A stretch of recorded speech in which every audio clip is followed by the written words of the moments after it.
2 in the morning, Central Iran. The B-2 Spirit stealth bomber, call sign Spirit of Ohio, was already over its release point. This was not a training exercise. The weapon bay doors cycled open with the mechanical hum that the crew could feel through their flight suits. Below them sat the Fordow fuel enrichment plant. It was buried deep beneath a mountain of solid rock. The mission commander looked at his primary display. His voice was steady. Spirit of Ohio. Weapon release in 10 seconds. The pilot adjusted his grip on the controls. He did not blink. Copy. 10 seconds. The aircraft felt a sudden shift in its center of gravity. 2 massive shapes fell into the night. These were the GBU-57 Massive Ordnance Penetrators. Each weapon weighed 30,000 pounds. They were designed to punch through 200 feet of reinforced concrete before detonating. They were the most powerful non-nuclear bombs in the American inventory. Gravity took over. The munitions accelerated toward the Iranian desert. Inside the Combined Air Operations Center in Qatar, the atmosphere was frozen. Hundreds of officers watched a blue icon on a wall-sized screen. The icon tracked the falling bombs. There was no radio chatter. Every man and woman in the room understood the stakes. This strike would either end a nuclear threat or start a global conflict. The digital timer hit 0. Impact confirmed, a technician whispered. Seismic sensors located 500 miles away in Turkey registered the event. The ground shook. A massive spike appeared on the geological monitors. It was the signature of 30 tons of high explosives detonating deep underground. The sensors did not lie. The physics of the strike were perfect.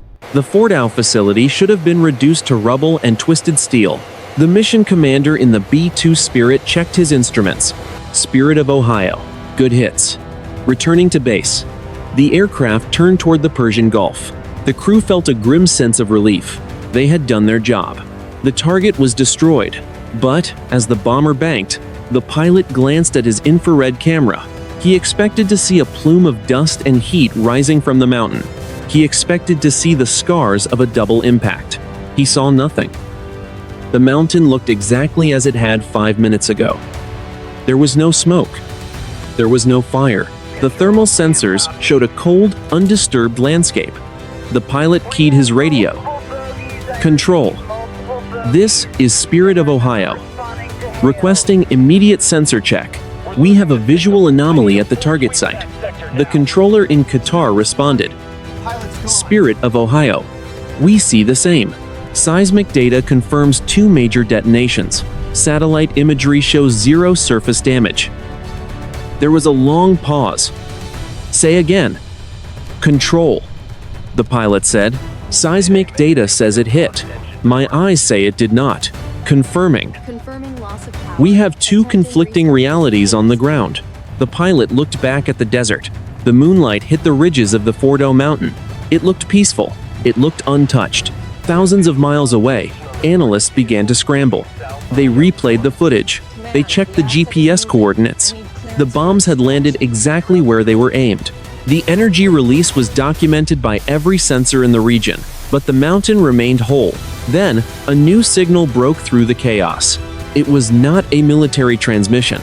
It was a live broadcast from Iranian state television. The feed appeared on every monitor in the operations center. A news anchor was speaking with urgent energy. Behind him, the camera panned across a brightly lit corridor. The walls were painted white. Scientists in lab coats walked past with clipboards. In the center of the frame stood a high-ranking Iranian official. He was smiling. He was standing directly under the primary ventilation shaft of the Fordow facility. The translation came through a second later. The facility is operational. We are at full capacity. The rumors of an attack are a desperate Western lie. The commander in Qatar stared at the screen. The footage was live. The timestamps were correct. The men on the screen were standing in the very spot where 30,000 pounds of explosives had just detonated. The morning was still quiet. It would not stay that way. 2:10 in the morning. The Combined Air Operations Center in Qatar. The silence in the room was replaced by a frantic, low-frequency hum of activity. Analysts leaned into their monitors, their faces bathed in the blue light of raw data. On the main screen, the live Iranian broadcast played side by side with the B-2 Spirit's weapon release footage. The contradiction was absolute. One reality showed two massive craters that should exist. The other showed a pristine hallway 300 feet below the Earth. "Get me a secondary confirmation on those seismic spikes," a brigadier general shouted across the floor. A technician tapped rapidly at a keyboard. "Sir, the United States Geological Survey is reporting a magnitude 4.1 event at the exact coordinates of Fordow. It was not an earthquake. The waveform is a perfect match for a high-explosive penetration detonation." The general stared at the screen. "And the satellite? The Keyhole 11 satellite is directly overhead, sir. High-resolution optical shows no dust, no debris, no displacement of the topsoil. The mountain is intact." The general turned to his deputy. "That is impossible. You cannot have a seismic event of that magnitude without physical displacement. If those bombs went off, the mountain changed shape. If the mountain didn't change shape, the bombs didn't go off." The deputy shook his head. "The data says they did both, sir." Inside the cockpit of the Spirit of Ohio, the mission commander watched his fuel levels. He was flying away from the target, but his mind was still at the drop zone. He had felt the aircraft lift when the 30-ton weights were released. He had watched the steering fins on the bombs guide them into the blackness. The pilot spoke over the internal system. "Commander, are we seeing a hologram? Is it possible they projected a mountain over the ruins?" "Negative," the commander replied. "Our radar would see through a projection. The terrain mapping system says the rock is solid. It says the mountain is there. But the sensors in Qatar say the mountain just swallowed 2 bunker busters and didn't even cough." The pilot adjusted the flight path. Maybe they were duds? 30 tons of explosives do not act like duds on a seismograph. They hit something. They exploded. We just cannot see where. A new window opened on the commander's tactical display. It was a high-priority flash from the National Reconnaissance Office. They had detected a massive electromagnetic pulse at the moment of impact, but it was not a typical EMP. It was localized. It was a sphere of energy, exactly 600 meters in diameter, centered on the Fordow facility. It lasted for exactly 4 milliseconds. "Control." The commander keyed his radio. "We are seeing reports of a localized energy surge at the target. Can you confirm?" The controller's voice sounded strained. "Spirit of Ohio, we are seeing it now.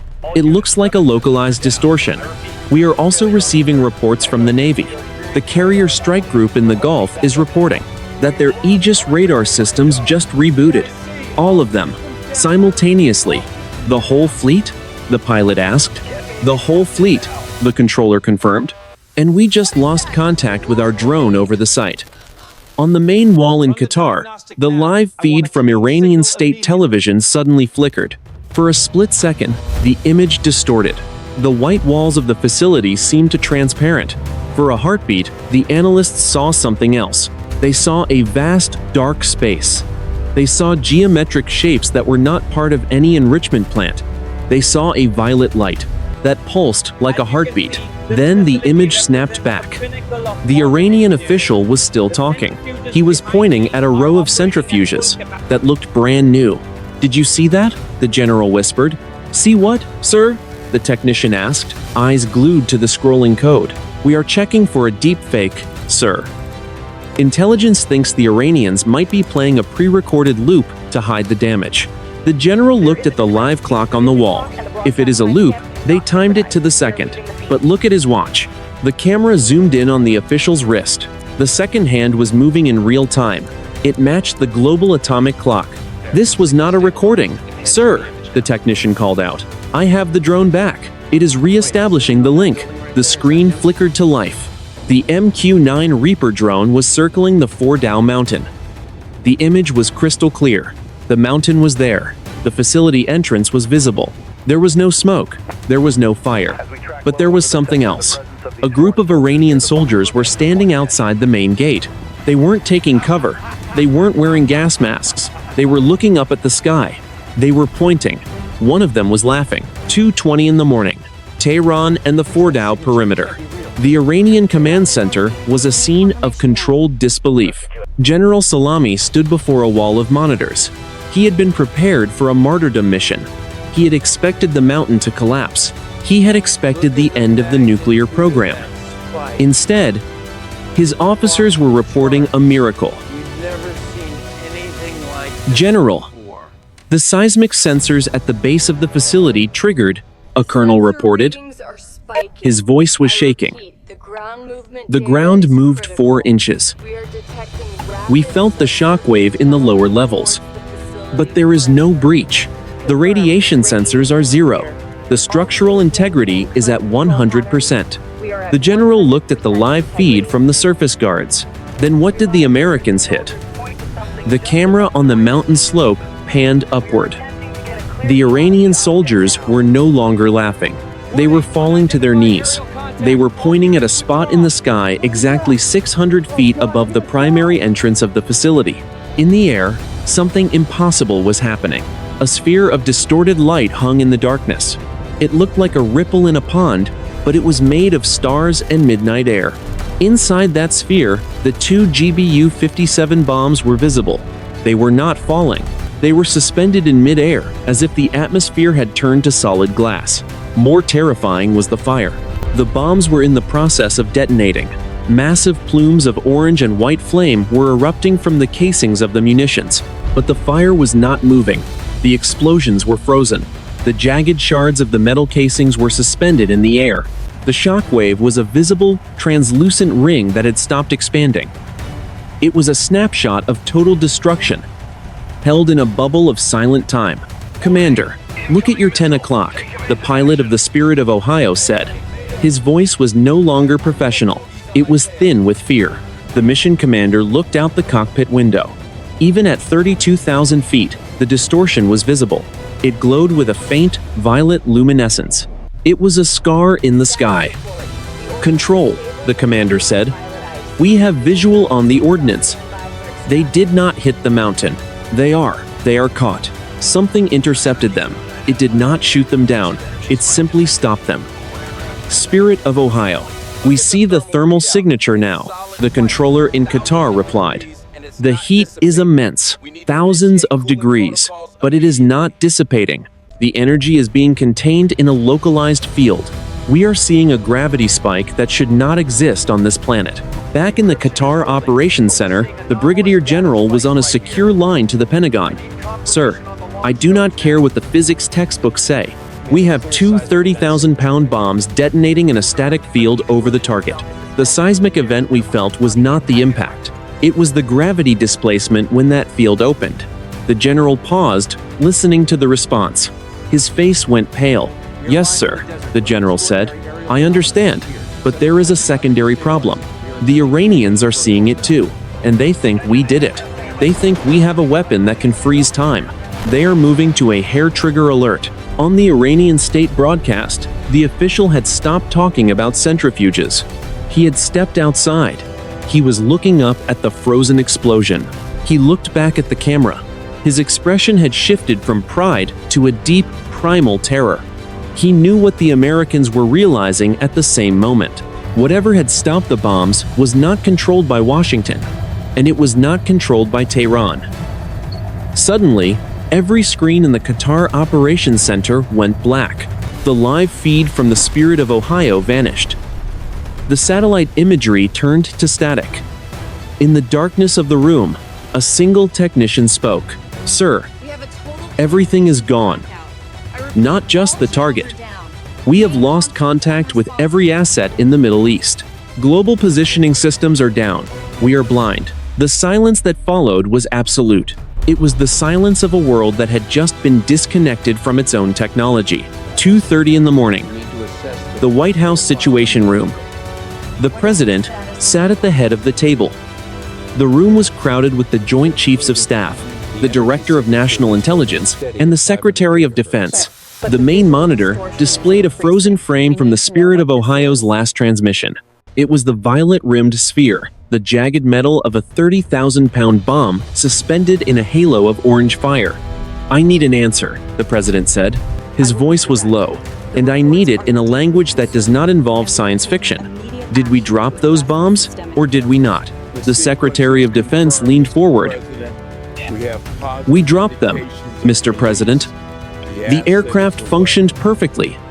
The munitions functioned perfectly, but they were intercepted by a phenomenon we cannot identify. It is not an Iranian defense system. It is not Russian. It is not Chinese. Based on the energy readings, it is not terrestrial. Not terrestrial," the president repeated. He looked at the chairman of the Joint Chiefs. "General, are you telling me we are dealing with a third party?" "Sir," the general responded.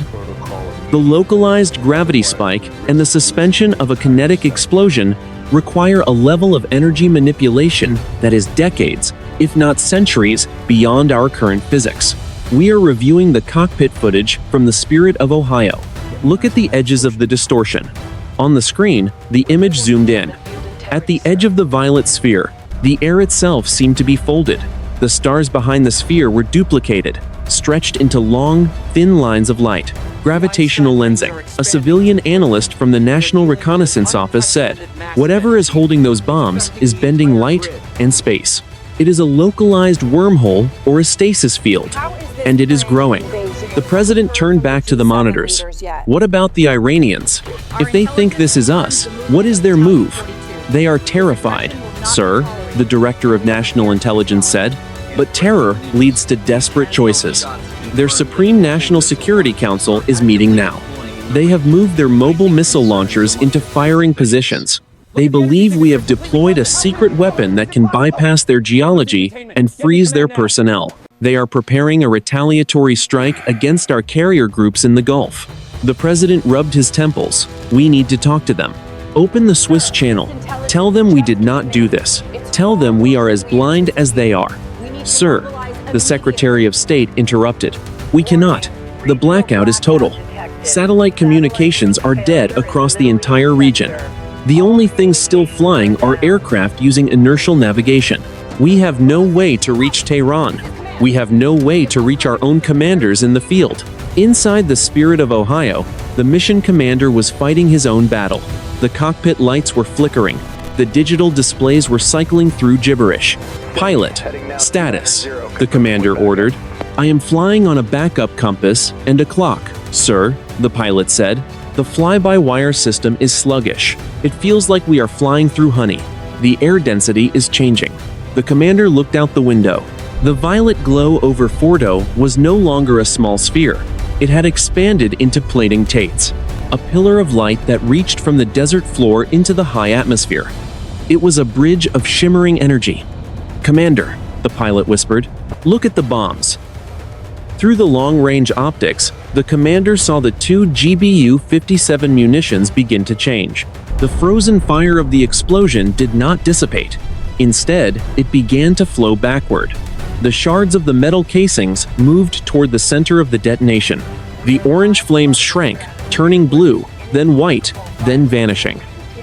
In 10 seconds, the explosion had unhappened. The two bombs were whole again. They hung in the air, pristine and untouched, as if they had just left the weapon bay. Then, they began to rise. They did not fall. They drifted upward into the pillar of light, accelerating with impossible speed until they vanished into the upper atmosphere. "Control," the commander called into a dead radio. "They took the weapons. They didn't destroy them. They took them." 2:45 in the morning, the Persian Gulf and the Iranian interior. The regional blackout had turned the most high-tech battle space on Earth into a graveyard of silent electronics. On the deck of the USS Abraham Lincoln, sailors moved in the dark. The primary radar arrays had stopped rotating. The F-18 Super Hornets sat on the catapults, their engines idling, but their pilots were blind. There was no link to the Hawkeye command planes. There was no link to the fleet. Across the water, the Iranian coast was a jagged line of shadow. The Iranian military was not waiting for a signal. Inside the hidden missile silos of the Zagros Mountains, the crews had defaulted to their most basic protocols. They did not need a satellite. They had pre-calculated coordinates and manual launch keys. They believed the Spirit of Ohio was the first of a massive wave. They believed the violet pillar over Fordow was the beginning of an American invasion. Inside a hardened bunker near Bandar Abbas, a colonel looked at his watch. "The Americans have blinded us," the colonel said. His voice was thick with a desperate resolve. "We will not wait for the second strike. Launch the first battery." 300 miles away, the ground opened. 6 Shahab-3 missiles erupted from the desert floor. They climbed on pillars of white smoke, their engines roaring in the silence of the blackout. They were aimed at the carrier strike group. Each missile carried a 1,000-pound high-explosive warhead. In the vacuum of the communications blackout, this was a reflex. It was a dying man's punch. Vampire.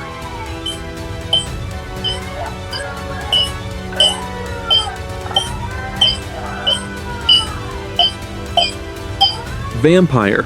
A lookout on the U.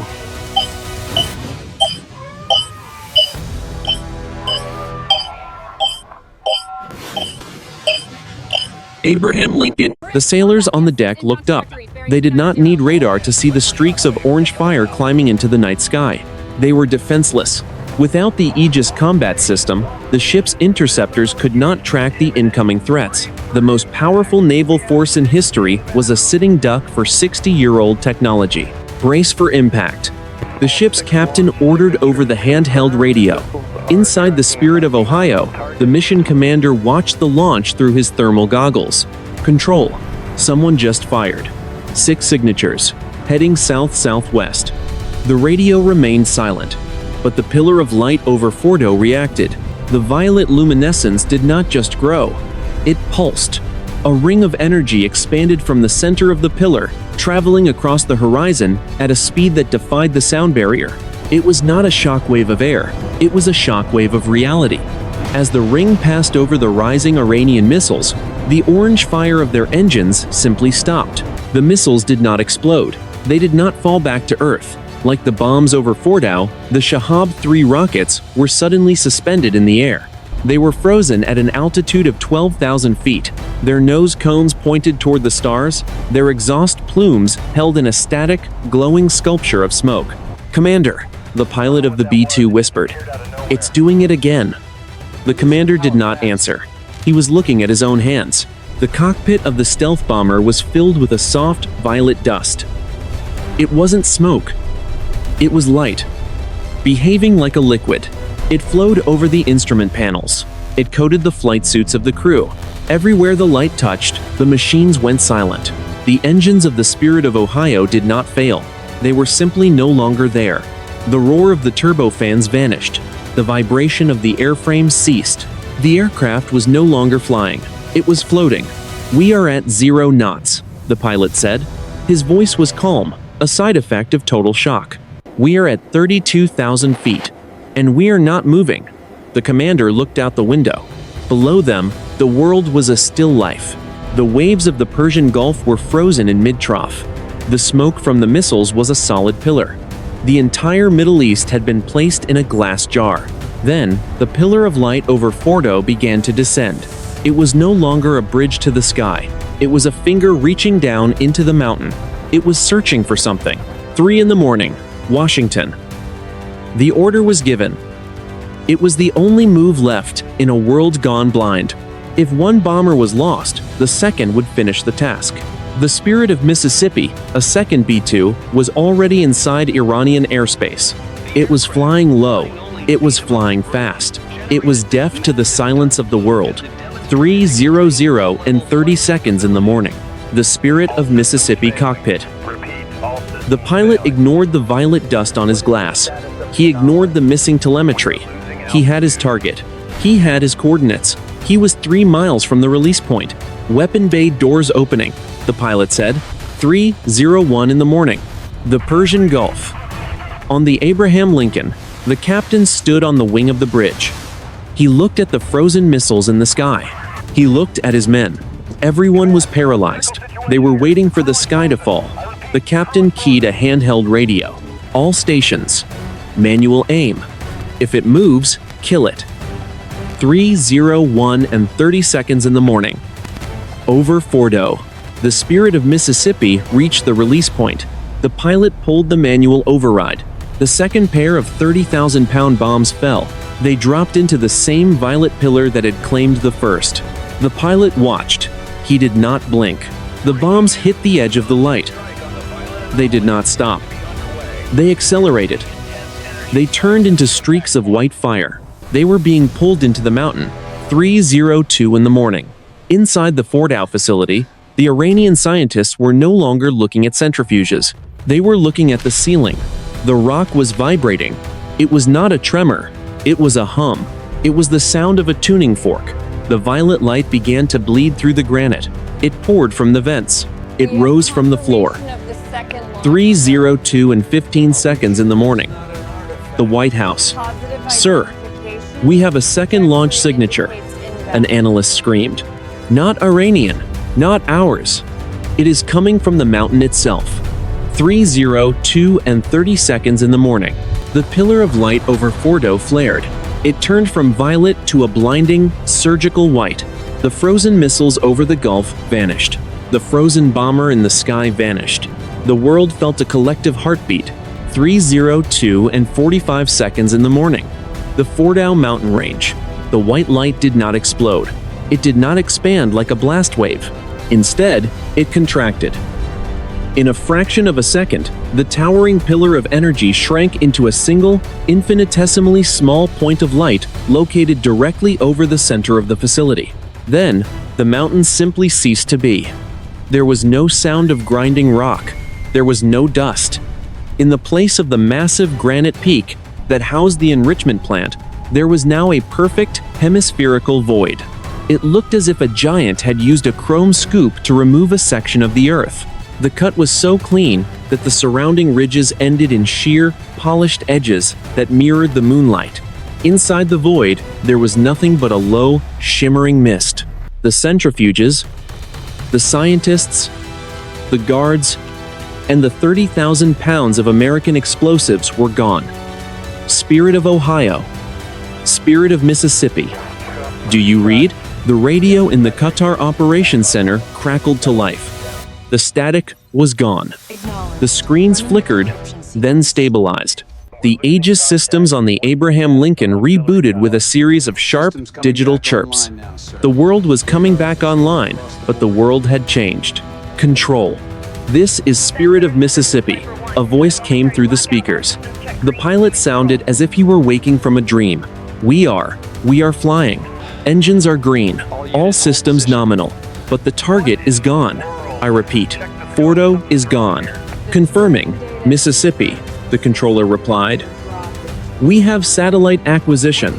The facility is no longer on the map. We are seeing a structural void 600 meters deep. In the White House Situation Room, the president stood up. He walked to the main monitor. The live feed from the MQ-9 Reaper drone showed the hemisphere. It was a perfect bowl of black glass. At the bottom of the bowl, something was moving. Zoom in on the center, the president ordered. The camera lens adjusted.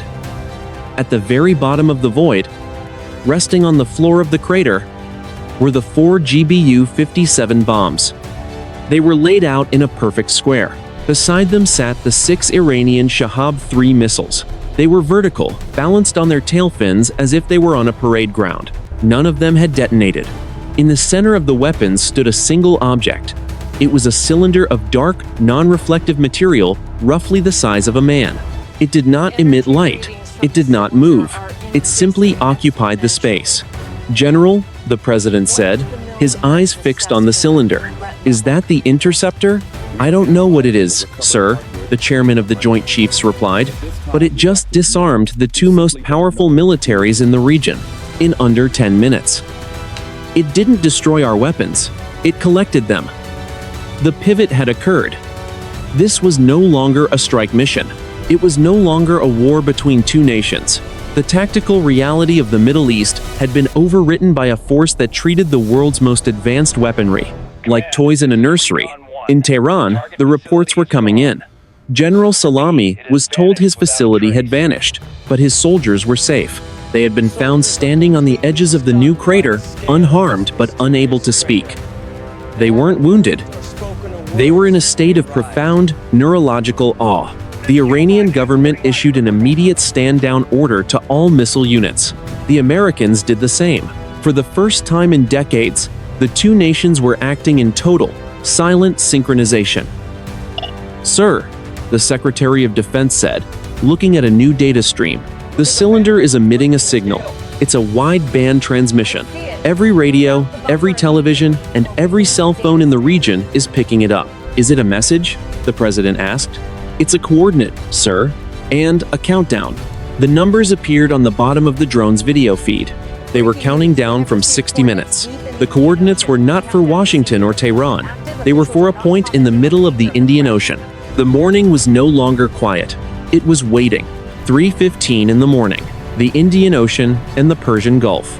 The countdown on the screens in Washington and Tehran was not the only thing moving. In the center of the Indian Ocean, at the exact coordinates broadcast by the cylinder, the water began to change. Sonar arrays on a passing commercial freighter recorded a massive displacement of volume. It was not an earthquake. It was as if the ocean floor were rising to meet the surface. Inside the White House Situation Room, the president stared at a fresh satellite feed. "What is at those coordinates?" "Nothing, sir," the director of national intelligence replied. "It is one of the deepest parts of the 90 East Ridge, 4,000 meters of water, but our thermal sensors are showing a heat spike. The water temperature just jumped 40 degrees. The room was interrupted by a voice over the secure link from the Abraham Lincoln. "This is Strike Group Command. We have re-established full tactical data link. The Iranian fleet has turned back toward Bandar Abbas. They are ignoring us. Their radars are pointed straight up. They are watching the same thing we are." The tension in the room shifted. The immediate threat of a nuclear exchange had evaporated, replaced by a cold, intellectual dread. Both sides had been slapped into submission by an actor that didn't even acknowledge their presence. "General," the president said, turning to the chairman of the Joint Chiefs, "I want a drone over those coordinates. Now." "Sir, we have a Global Hawk launched from Diego Garcia. It will be on station in 20 minutes." Back at the Fordow crater, the scene remained frozen in a haunting, violet-tinged silence. The cylinder at the bottom of the void was no longer emitting light. It sat among the upright missiles and the recovered bombs like a museum curator. Standing among artifacts of a primitive age, a group of Iranian Revolutionary Guard soldiers approached the edge of the polished crater. They did not raise their weapons. One of them, a young sergeant, tossed a small stone into the void. The stone fell until it hit the level of the crater floor, then it stopped. It didn't bounce. It simply hung in the air, joining the collection of suspended debris. "It is a gravity well," a scientist in Tehran whispered, watching the soldier's helmet camera. "The entire area is a controlled environment. They have neutralized the kinetic energy of the entire site." Across the world, the strategic reassessment was happening in real time. Analysts at the Pentagon and the Kremlin were sharing data for the first time in decades. The conclusion was unanimous. The cylinder was not a weapon of war. It was a containment unit. "They aren't attacking us," the Secretary of Defense said, his voice realization dawning. "They are confiscating the evidence. They waited for us to fire the most advanced non-nuclear weapons in our inventory, and then they stepped in to take them away." The countdown hit 45 minutes. In the Indian Ocean, the water finally broke.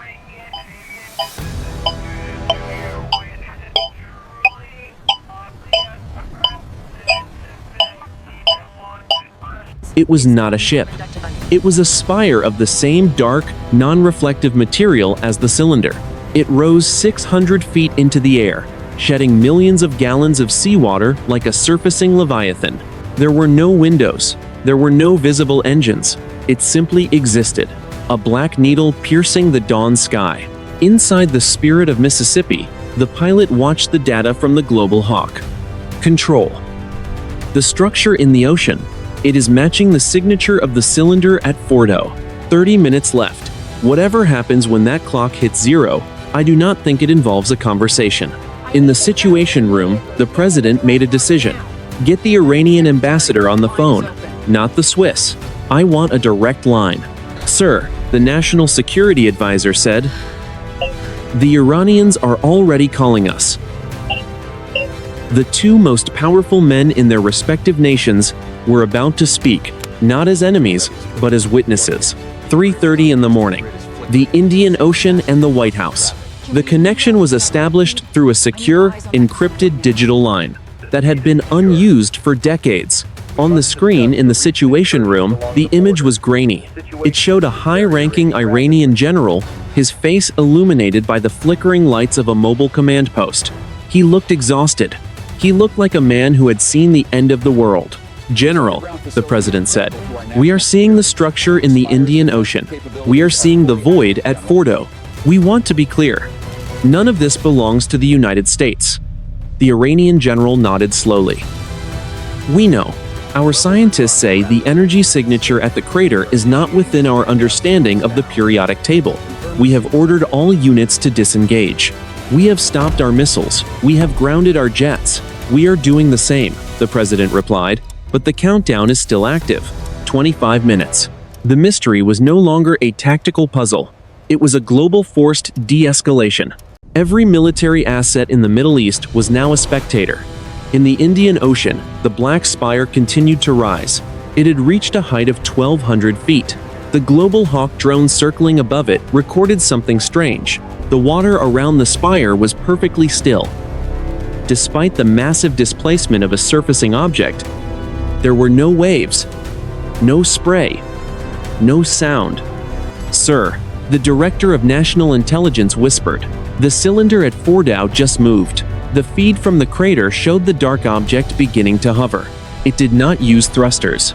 It drifted upward, passing the level of the crater's rim. As it moved, it generated a localized gravitational pull. The 4 American bombs and the 6 Iranian missiles were lifted with it. They floated behind the cylinder like a train of steel cars. The Iranian soldiers on the rim fell back in terror. One of them fired his rifle, a reflex of fear. The bullet struck the air 10 feet from the cylinder and simply stopped. It fell to the ground like a spent casing.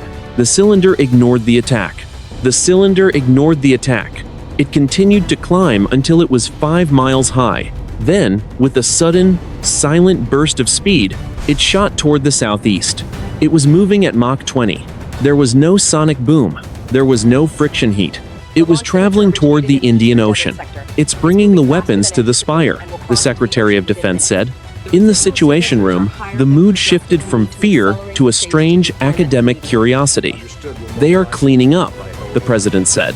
They are taking the toys out of the sandbox before something happens. The countdown hit 15 minutes. Across the globe, world leaders were being briefed. In London, Paris, and Beijing, the story was the same. Every nuclear-capable nation reported that their launch systems had been remotely accessed and locked. Not by a virus, not by a hack. The physical buttons on the consoles had simply frozen. The keys would not turn. The physical buttons on the consoles had simply frozen. The keys would not turn. A global message began to appear on every screen on Earth. It was not in English. It was not in Farsi. It was a series of mathematical constants followed by a single, rendered image. The Earth, seen from a great distance, with a thin, glowing ring around its equator. A blockade, the civilian analyst said. They aren't just here for Fordow. They are here for the planet. They are putting us in a cage. In the Indian Ocean, the cylinder from Fordow arrived. In the Indian Ocean, the cylinder from Fordow arrived. It slowed from Mach 20 to a dead stop in less than a second. It hovered above the black spire. One by one, the American bombs and the Iranian missiles were lowered into a small opening at the top of the structure. The weapons were gone. The evidence of humanity's attempt at war had been filed away. The countdown hit 10 minutes. The spire began to hum. It was a sound that could be heard in the ears of every human being on the planet, regardless of where they were. It was a resonance that felt like a question. 4 in the morning. The Persian Gulf. The Spirit of Ohio and the Spirit of Mississippi were finally clear of Iranian airspace. They were flying on manual controls, their digital systems still flickering with the aftershocks of the violet light. The mission was over. The weapons were gone. The mountain they were sent to destroy had been replaced by a bowl of glass. The mission commander looked out at the horizon. The first hint of dawn was beginning to touch the edges of the world. Control. We are approaching the tanker. Requesting permission to refuel and proceed to base. The controller in Qatar sounded like he had aged 10 years in 2 hours. Spirit of Ohio. You are cleared for refueling. Be advised. The countdown in the Indian Ocean has reached 0. In the White House Situation Room, every head was turned toward the main screen. The Global Hawk drone was positioned directly above the black spire. The countdown hit 0. There was no explosion. There was no flash of light. Instead, the water around the spire began to spin. It was not a whirlpool created by gravity. It was a perfect, clockwork rotation. The spire itself began to dissolve. It did not break apart into pieces. It turned into a fine, black mist that moved with purpose. The mist rose from the ocean, twisting into a double helix shape that reached toward the stars. Inside that mist, the analysts could see the outlines of the weapons. They saw the GBU-57 bombs. They saw the Shahab-3 missiles. They saw hundreds of other objects that had not been there before. They were looking at a collection of the world's most dangerous technology, stripped of its power and turned into a cloud of silent dust. It is leaving, the president whispered. The helix of mist accelerated. It moved with a speed that the human eye could not track. On the radar screens, it appeared as a single, vertical line that extended into the vacuum of space. Within seconds, the sensors on the International Space Station recorded a massive surge of energy as the cloud passed their orbit. Then, it was gone. The Indian Ocean was flat and empty. The heat spike vanished. The water temperature returned to its natural state. The sonar arrays reported that the ocean floor was once again 4,000 meters deep. There was no sign that the spire had ever existed. In Tehran, General Salami walked to the edge of the Fordow void. The sun was rising over the Zagros Mountains. The light hit the polished granite of the crater, reflecting a soft, golden glow. The air was perfectly still. There was no radiation. There was no chemical residue. The general looked down at his hands. They were no longer shaking.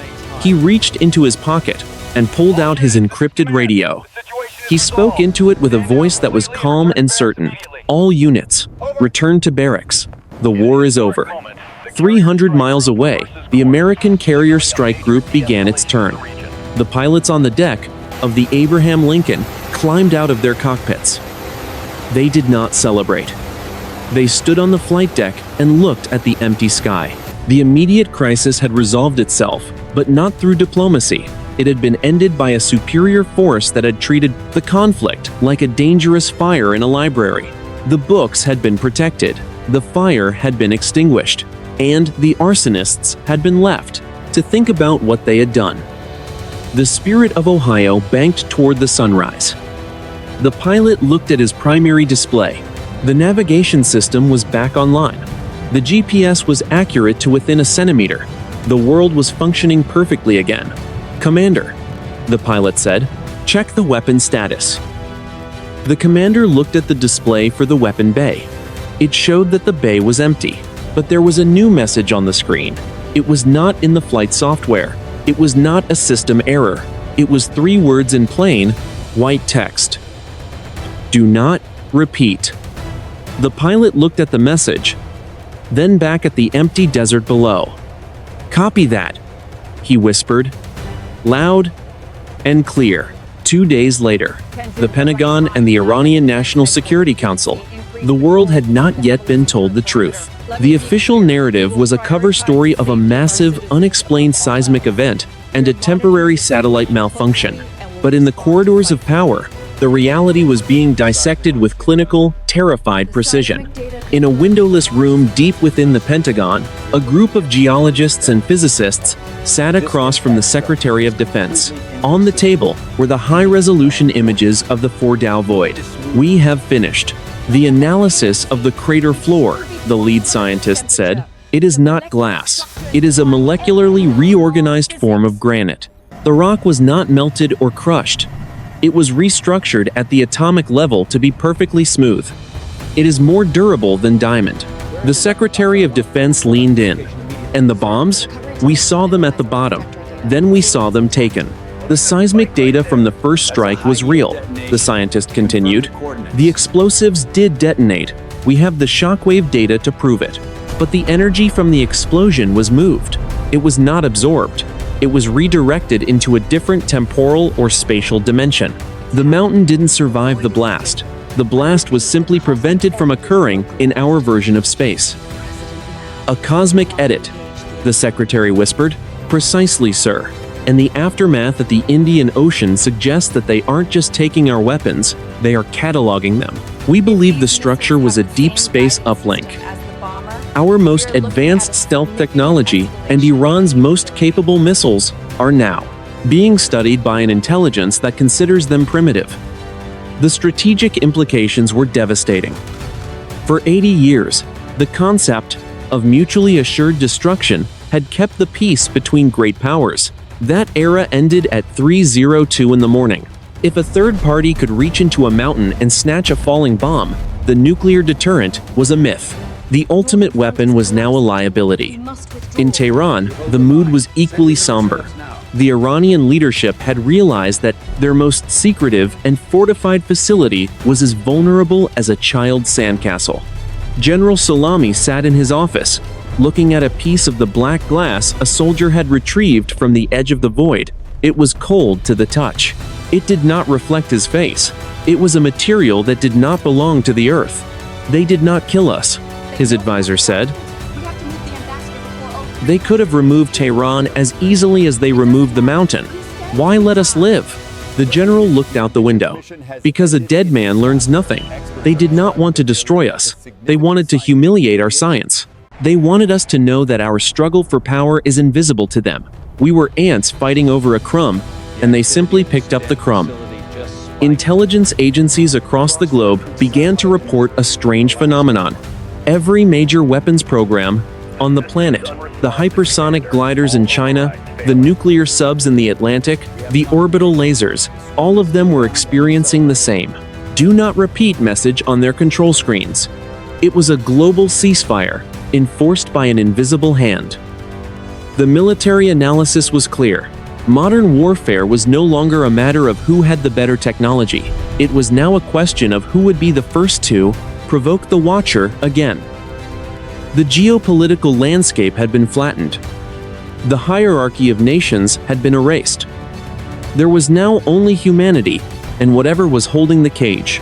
3 days after the strike, the Spirit of Ohio was moved to a high-security hangar in Missouri. The crew was debriefed and told to remain silent under penalty of treason. But as the mission commander walked away from the aircraft, he looked back at the empty weapon bay. He didn't see a bomber. He saw a relic, a museum piece from a century that had just ended. 1 week later, a secure research facility in the Blue Ridge Mountains. The strategic assessment was not a document, it was a realization.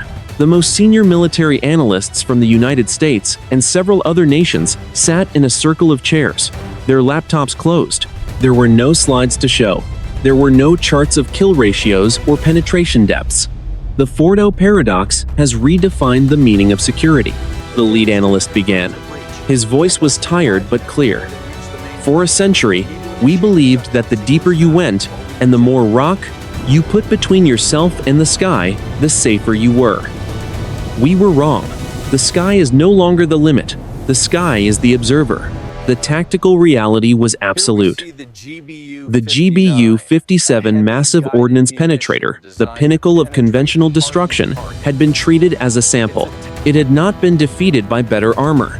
It had been defeated by a superior understanding of the universe. The laws of physics had been used as a shield. Strategic Command has issued a new directive, the analyst continued. We are no longer preparing for a conflict with a peer adversary.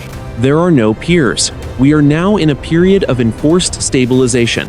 We cannot fire. We cannot test. We cannot even simulate. The message "Do not repeat" had not faded from the screens of the world's command centers. It remained there, a permanent fixture of the digital landscape. Every time a technician tried to delete the code, the system simply reset. It was a constant reminder that the world was being watched by an intelligence that did not care for borders, flags, or ideologies. In the South China Sea, a Chinese destroyer and an American cruiser had crossed paths 2 days after the event. Normally, there would have been a tense exchange of radar locks and aggressive maneuvers. Instead, the two ships had dipped their flags in a silent, mutual acknowledgement. They were both in the same glass jar. The philosophical shift was the most profound. Humanity had spent its history perfecting the art of the strike. We had learned to hit harder, faster, and from further away. At Fordow, we finally hit something that didn't break. We hit back against the silence of the silence. Stars, and the stars answered. The final thought of the assessment was a single paragraph, written in a folder that would never be declassified. Modern warfare is decided not by who fires first, but by who chooses not to fire at all. We have been given a second chance, not because we earned it, but because our weapons were deemed too dangerous for the environment. We are no longer the masters of our own destiny. We are a species on probation. The morning sun rose over the mountains. Below, the world moved with a new, quiet caution. People went to work. Markets opened. Politicians spoke. But every time a pilot looked at a target, or a general looked at a map, they remembered the violet light. They remembered the mountain that vanished without a sound. The black void at Fordow remained a perfect, polished bowl of glass. It became a site of secret pilgrimage for scientists from every nation. They did not go there to study the Caymans rock. They went there to look at the sky. They went there to see the place where the world changed forever. The earth was still quiet. For the first time in human history, it was the quiet of a shared understanding. Whatever is watching is not finished. But for now, the weapons are silent.